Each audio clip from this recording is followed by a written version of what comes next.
इन्होंने हमारा ऑफिस तोड़ा। मैंने सोचा भैया मौका मिल गया, अब हम इनको सबक सिखाएंगे।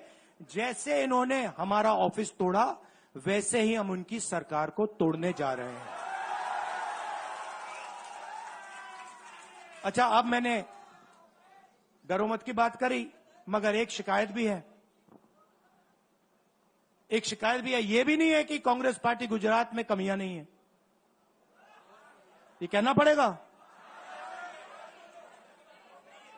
कहना पड़ेगा।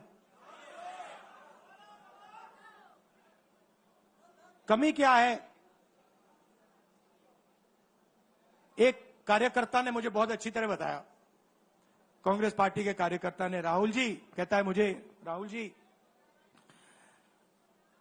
ये कांग्रेस पार्टी में एक मुश्किल है, दो तरीके के घोड़े होते हैं,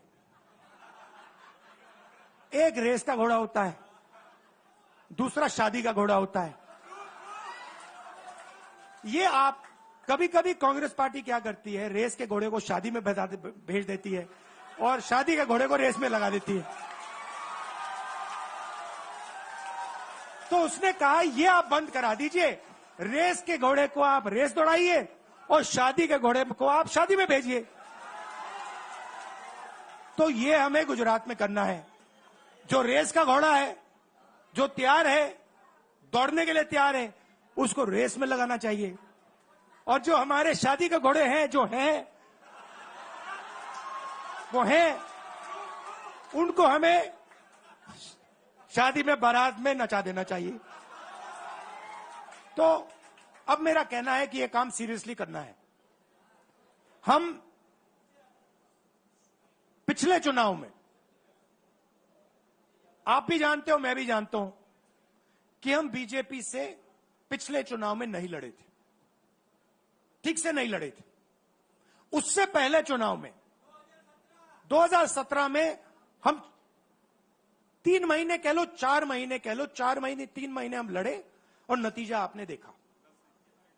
आपने देखा, गुजरात के सीनियर नेताओं ने मुझे बस में कहा, मैं बता रहा हूं आपको इनसाइड ट्रैक, मुझे बस में कहा कि राहुल जी गुजरात में हमें 40 सीटें मिलेंगी।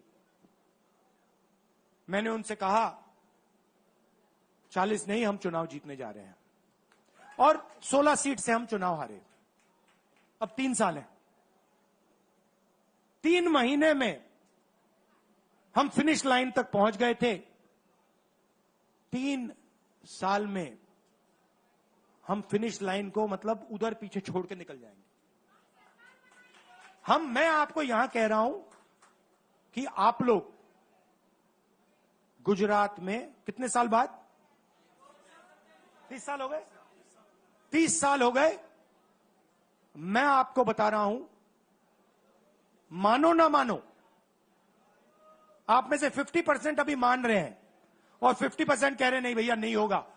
जो 50% मान रहे हैं, मैं आपसे बात कर रहा हूं, जो 50% मान रहे हैं, मैं आपसे बात कर रहा हूं।